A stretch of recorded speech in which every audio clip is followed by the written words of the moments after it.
میں سب سے پہلے تو آج کا یہ جو بجٹ نظر ثانی میزانیہ 25-26 اور تخمینہ میزانیہ 26-27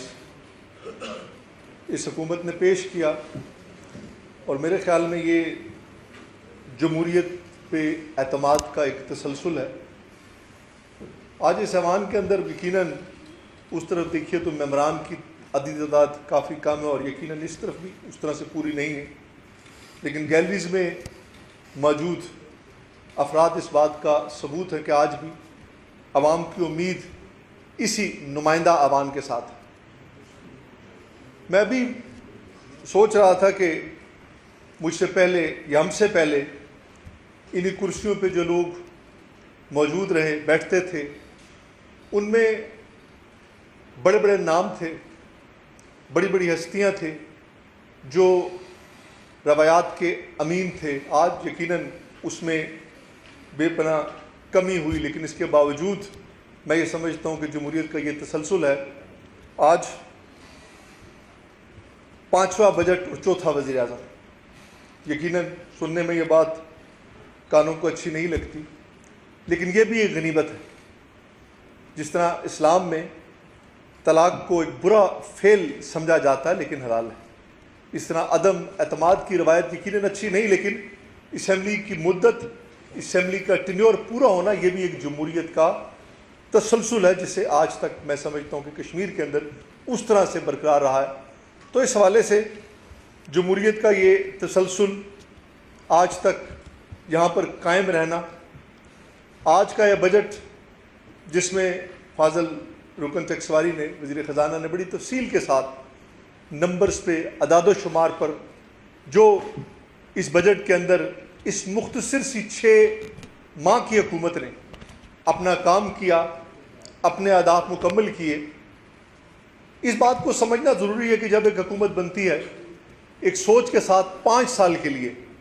تو یہ 5 سال کی مدت اس لیے رکھی جاتی ہے کہ وہ اس 5 سال کی مدت میں ایک آغاز کے ساتھ، ایک سوچ کے ساتھ آگے بڑھتی ہے، اور پھر اس کا ٹیک آف، پھر اس کے بعد اس کی ایگزیکیوشن، پھر اس کی لینڈنگ، ایک پورا پروسیجر ہے۔ لیکن جب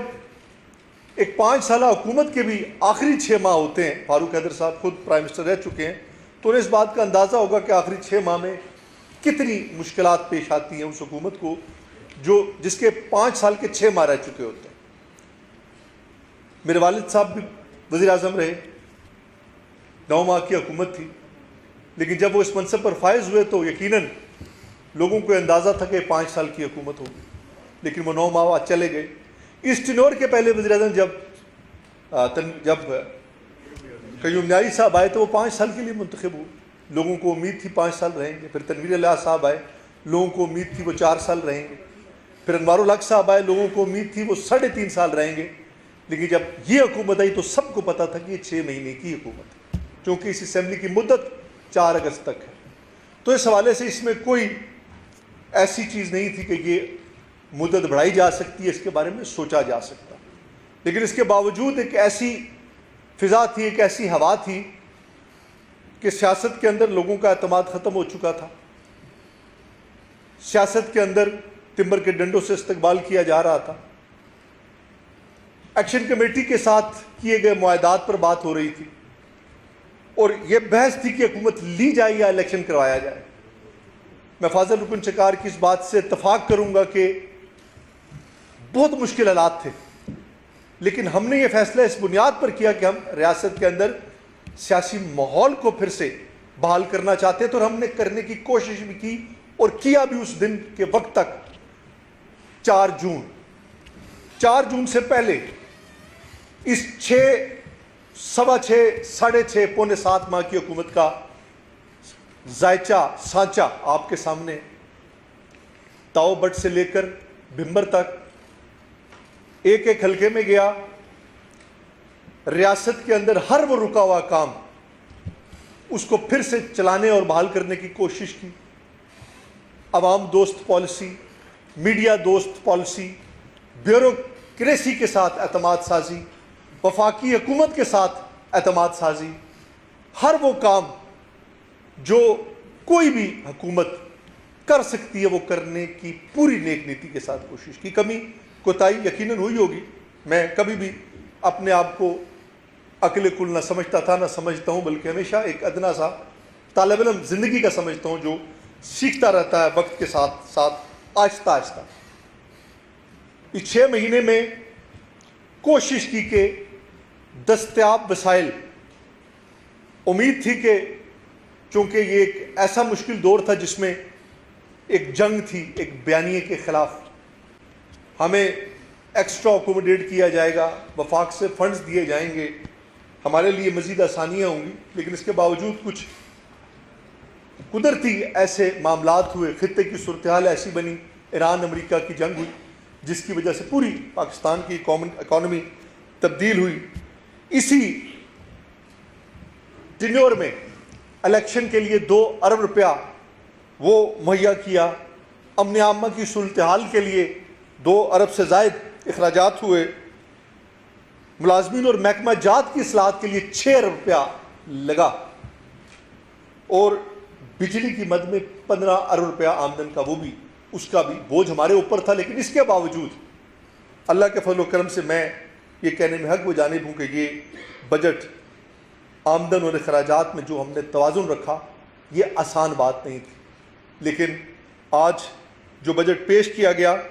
اس میں کسی بھی شعبے میں فنڈ کی کمی نہیں ہوئی، چاہے وہ ریاست کے اندر وہ تعلیمی پیکج جس میں صرف اسٹرینتھننگ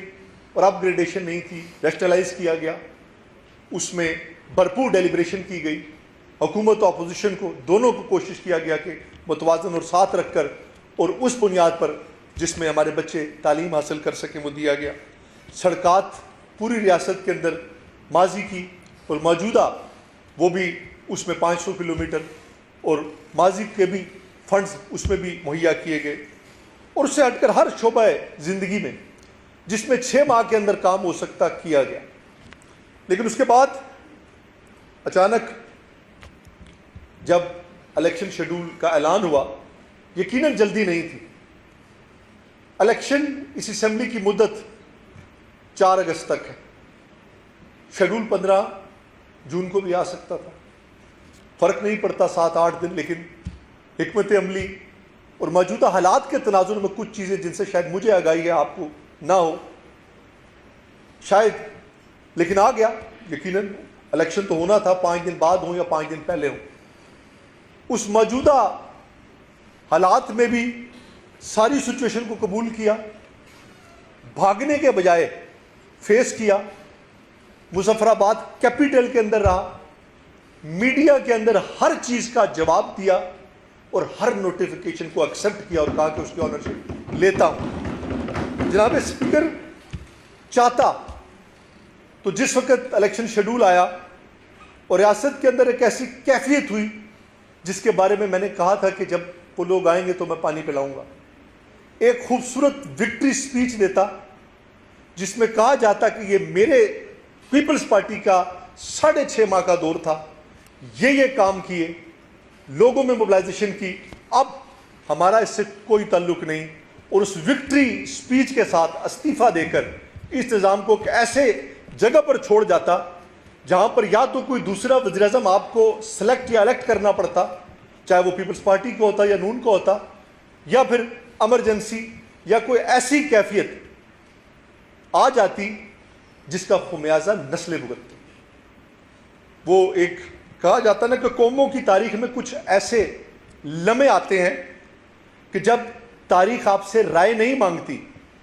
تاریخ آپ کو پکارتی ہے. وہ انہیں نہیں پکارتی جو آسان راستہ اختیار کرتے ہیں، وہ انہیں نہیں پکارتی جو سیاسی بیانیے کی بنیاد پر بات چیت اور حالات کو دیکھتے ہیں، وہ انہیں پکارتی ہے جو مشکل وقت میں کھڑے رہتے ہیں، حالات کا سامنا اور مقابلہ کرتے ہیں. اور یہ اتنا مشکل وقت تھا اور ہے جس کا ہم نے سامنا بھی کیا اور مقابلہ بھی کر رہے ہیں. لیکن یقین کیجئے کہ اس بات پر اعتماد ہے کہ آج اگر اس سارے حالات میں میری ذات، میری سیاست قربان بھی ہو جائے اور ریاست کی رٹ قائم ہو جائے، یہ نظام جس نظام کی وجہ سے آج ریاست یہاں پر موجود ہے وہ بحال ہو جائے تو یہ مہنگا سودا نہیں ہوگا. ہمیں اس چیز کو سمجھنا ہوگا کہ جنجال ہل سے لے کر آج کے دن تک جس پر میں فخر کر رہا ہوں کہ آج اتنا بڑا تعلیمی پیکج، سڑکیں، یونیورسٹیاں، یہ جو کام کاج ہم نے کیے ہیں، یہ اسی تسلسل کا نتیجہ ہے جس تسلسل کی وجہ سے میں اور آپ سب یہاں پر موجود ہیں۔ اگر یہ تسلسل نہ ہوتا تو میرے خیال میں آج ریاست اس جگہ پر نہ کھڑی ہوتی۔ ہمیں اپنی اس ترقی کا موازنہ میں نے کئی بار کہا ہے، خود فاضل رکن چکار نے وہ انڈیکس سامنے پڑھ کر بتایا۔ یقیناً کمیاں بھی ہیں، ضرورتیں بھی ہیں اور ہمارا حق بھی ہے، لیکن آج اللہ کا یہ فضل ہے کہ ہماری ریاست کے اندر آج بھی اگر ہمارا موازنہ پاکستان کے کسی بھی صوبے کے ساتھ کیا جائے تو کئی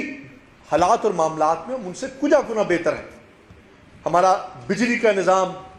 ہمارا سڑکوں کا نظام، ہماری سرکاری نوکریوں کی ریشو اور ہماری سیاسی اور شعوری اویئرنیس، جو کہ میں سمجھتا ہوں کہ پاکستان کے اندر آج بھی نہیں ہے۔ ایجوکیشن، آج بھی اخلاقی قدریں ہیں، آج بھی ہم روایات کی پاسداری کرتے ہیں، آج بھی مختلف جماعتوں کے اندر رہتے ہوئے ایک دوسرے کا احترام کیا جاتا ہے۔ لیکن ہماری یہ بڑی بدقسمتی رہی جس کا مجھے افسوس رہے گا۔ میں کبھی اس چیز کے خلاف نہیں ہوں کہ آزادی رائے کا اظہار نہیں ہونا چاہیے، ہونا چاہیے۔ کیا اگر ایک طبقہ مجھے گالی دیتا ہے، انتظام کو گالی دیتا ہے، اس کو گالی دینے کا حق ہے، لیکن مجھے اپنی رائے دینے کا حق نہیں؟ میں رائے دوں تو میں سہولت کار، آپ دکان کھولیں تو آپ غدار۔ کیوں؟ کیا کسی پر اپنی سوچ مسلط کرنا، کسی کو آپ کی رائے کے مطابق چلنے سے وہ سہولت کار یا غدار ہوتا ہے؟ یہ نہیں ہے۔ دونوں طرف سے ہر ایک کو یہ حق حاصل ہے کہ وہ اپنی رائے دے، اور ہمیں ہر ایک کی رائے کا احترام کرنا چاہیے۔ اسی بنیاد پر وہ معاہدہ جس کی قانونی اور آئینی کوئی حیثیت نہیں ہے لیکن اس کے باوجود اس کا احترام کیا گیا، اور میں نے پہلے دن کہا کہ معاہدہ پتھر پر لکیر ہے اس وجہ سے کہ اس کے پیچھے عوامی قوت، اور جب عوامی قوت کسی غلط بات پر بھی کھڑی ہو جائے تو اس بات کو آپ کو سنے بغیر آپ کے پاس دوسرا کوئی آپشن نہیں ہوتا۔ ہم نے اسے سنا، یقیناً اس میں آج ہی کی مسلم لیگ کی وفاقی حکومت، ان کے اپنے دستخط بھی شامل ہیں،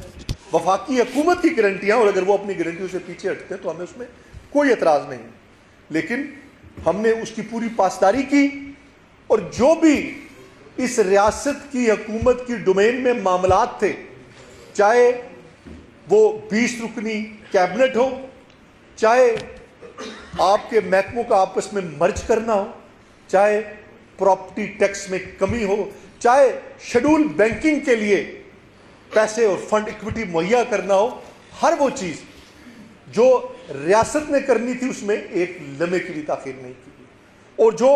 معاملات وفاقی حکومت کے تھے وہ بھی اس بجٹ کے اندر آج ہمیں اس کا ریفلیکشن نظر آ گیا ہے۔ اور جو معاملہ اس وقت پینڈنگ تھا، یقیناً اس پہ بھی بات چیت ہو سکتی تھی لیکن بات چیت نہیں ہوئی۔ میں ضرور یہ بات کہنا چاہوں گا، چونکہ بدقسمتی سے ہمارا حافظہ بے پناہ کمزور ہوتا ہے، لیکن انسان کا حافظہ جتنا بھی کمزور ہو، انسان کا مزاج جو بھی ہوتا وہ اسی حساب سے بات کرتا، اور میری ایک سوچ آج سے لے کر ماضی تک جس طرح سے بھی ہے، مجھے اپنی کہی ہوئی بات کبھی اس وجہ سے نہیں بھولتی کہ میں اپنے مزاج سے واقف ہوں، اور میری یہ کمزوری ہے یا میری یہ قوت ہے کہ میں دماغ سے کم اور دل سے زیادہ بات کرتا ہوں۔ ریاست اس وقت ایک تکلیف کی کیفیت میں، ہمیں اس کو تسلیم کرنا پڑے گا، چونکہ میں اپنے آپ سے کبھی جھوٹ نہیں بولتا۔ حالات یقیناً ٹھیک ہوں گے چونکہ ریاست نے یہ فیصلہ کیا ہے کہ اب ریاست اپنی ریٹ کو قائم کرے گی۔ تکلیف اس لیے ہے کہ ریاست کے اندر اگر ایک بھی کسی کا خون کا قطرہ گرے گا ریاست کے شہری کا، تو ریاست یقیناً تکلیف سے گزرے گی اور گزر رہی ہے۔ لیکن میرے ان جملوں کو یاد کیجئے کہ جس وقت عوامی ایکشن کمیٹی کے ساتھ ہم بیٹھے تھے اور یہ معاہدے کے بعد میں رات کو ان کے گھر گیا، اسی اسمبلی سے کے بعد جب میں باہر نکلا اور میں نے میڈیا سے بات کی، اور بارہا میں ایک جملہ کہتا رہا میڈیا میں، ٹی وی انٹرویوز میں کہ صرف ایک راستہ ہے معاملات کو حل کرنے کا، بیٹھ کر مذاکرات، لیکن دوسری طرف سے میری بات کو سنا نہیں گیا اور سمجھا نہیں گیا۔ میں یہ کہتا تھا کہ ماضی میں 3 بار ریاست نے سرنڈر کیا، لیکن سرنڈر کب کیا اور مذاکرات کب ہوئے؟ کہ جب لاشیں گری، جنازے اٹھائے گئے، کوئی یتیم ہوا، کوئی بیوہ ہوئی، کسی کا بچہ، کسی کا باپ، کسی کا بھائی، اس کے بعد مذاکرات ہوئے۔ اور اس بار بھی میں نے یہی کہا کہ شوکت نواز میر بھی زندہ رہے گا، خواجہ میران بھی زندہ رہے گا، عمر نذیر کشمیری بھی زندہ رہے گا، اور فیصل راٹھور بھی زندہ رہے گا۔ مرے گا کسی کا بھائی، مرے گا کسی کا بیٹا، مرے گا کسی کا باپ، اور مرے گا کسی کا خاوند۔ اور پھر مذاکرات کی ٹیبل پر ہم بیٹھیں گے اور بیٹھ جائیں گے۔ لیکن آج وہی لوگ جنہیں میں رو رو کر اپنی انا کو مجروح کر مذاکرات کی بات کرتا تھا، آج وہ منتظر ہیں مذاکرات کے۔ کیوں؟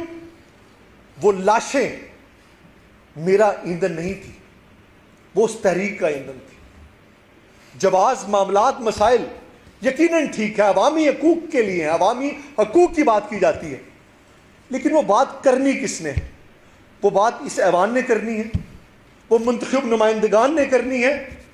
یا وہ زور بازو کی بنیاد پر ہونی ہے؟ اور آخر کار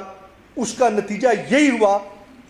جس کی وجہ سے آج پوری ریاست ایک کیوس کی طرف چلی گئی۔ انتخاب کی آپ نے بات کی، قطن نام انتخاب سے کتراتے ہیں نہ گھبراتے ہیں، پوری طرح سے اس انتخاب کو بھرپور قوت کے ساتھ لڑنے کے لیے تیار اور لڑ کے دکھائیں گے۔ لیکن اس وقت یہ دوسرے کانٹیسٹ میں بات کی گئی، حالات کے حوالے سے بات کی، اور الیکشن ٹینور کے درمیان سے شیڈول کی بات کی گئی۔ قطن اس ٹینور کو بڑھانے کے حوالے سے کوئی بات نہیں کی گئی تھی، لیکن جب ایک ایسی کیفیت ہوئی تو یقیناً الیکشن ایک ماحول کا نام ہے۔ الیکشن کے اندر ایک ووٹ مانگنے کے لیے آپ جب اپنے ووٹر کے پاس جاتے ہیں، آپ ڈھول بجاتے ہیں، آپ ہار پہناتے ہیں، اس کیفیت کی وجہ سے یقیناً یہ بات کی گئی۔ لیکن قطن اگر کوئی یہ سوچے اور سمجھے کہ پاکستان پیپلز پارٹی کا یہ حکومت اس سے کترا رہی ہے، اللہ کے فضل و کرم سے ہم پوری طرح سے تیار ہیں، چونکہ ہم نے 6 مہینے میں ڈیلیور بھی کیا اور اپنا ٹیلر بھی دکھایا۔ ریاست کے اس ماڈل کو جو آج تعمیر و ترقی کی منازل طے کرتے کرتے کرتے کرتے یہاں تک پہنچا ہے کہ آج کمی اور کوتاہیوں کی وجہ باوجود یہاں پر ایک پورا نظام قائم ہے، لیکن یہ ثابت کیا اور یہ کر کے دکھایا کہ اس ریاست کے اندر بے شمار ایسے معاملات ہیں کہ اگر اس پہ توجہ دی جائے، اس کو فوقیت دی جائے، تو یہ ریاست اپنے پوٹینشل پر، اپنے پاؤں پر کھڑی ہو سکتی ہے۔ ریاست کے اندر یہاں کی ٹورزم انڈسٹری اتنی بڑی انڈسٹری ہے کہ اگر ریاست کا ٹورزم فوکس ہو جائے تو یہاں کی 4 ملین آبادی کیا، اس سے 4 گنا آبادی اپنے وسائل پر، اپنے پاؤں پر، بغیر کسی سبسڈی سے کھڑی ہو سکتی ہے۔ لیکن بدقسمتی سے وہ دن آیا کہ ہمیں ریاست کے ٹورسٹ کو یہ کہنا پڑا کہ وہ ریاست چھوڑ کر چلے جائیں، چونکہ 1 مہینے تک آپ کے پاس اگر راشن نہیں ہے تو آپ یہاں رہ نہیں سکتے۔ ریاست کے اندر اپنا پوٹینشل اتنا موجود ہے کہ آپ اگر اپنے پوٹینشل کو یوٹیلائز کریں، یہاں کے ایگریکلچر کو یوٹیلائز کریں، یہاں کے دیگر منرلز کو یوٹیلائز کریں، تو آپ کے پاس یہاں پر اتنی دولت، یہاں کے لوگوں کے پاس اتنے وسائل ہو سکتے ہیں کہ وہ اللہ کے فضل و کرم سے کسی سبسڈی کے محتاج نہیں رہیں گے۔ ہم اس ماڈل کو اڈاپٹ کرنے کی صلاحیت بھی رکھتے ہیں اور اللہ نے موقع دیا، کریں گے بھی، لیکن بیانیہ بکتا ہے، بیانیہ چلتا ہے، کیونکہ آج ہم جس دور سے گزر رہے ہیں وہاں پر پرسپشن جو ہے وہ سٹرونگر ہے ٹروتھ سے، سچ سے۔ آج اسی تقریر کے کلپس پر جو جملہ کسی کی پسند کا ہوگا وہ اس پہ تعریف کرے گا، اور جو پسند کا نہیں ہوگا اس کو کاٹ کر کسی دوسرے پرائے میں ڈال دیا جائے گا۔ مجھے افسوس اس چیز کا ہے کہ اس ریاست کی سب سے بڑی خوبصورتی کیا تھی؟ یہاں پر پولرائزیشن نہیں تھی، یہاں پر اخلاقی قدریں تھیں، یہاں پر احترام تھا۔ جب 2021 کی حکومت بنی، قیوم نیازی صاحب پرائم منسٹر بنے، جب 2021 کے بعد 22 میں تنویر الیاس صاحب کو پرائم منسٹر بنایا گیا، تو پاکستان کے اندر اس وقت ایک بڑی عجیب سی صورتحال تھی۔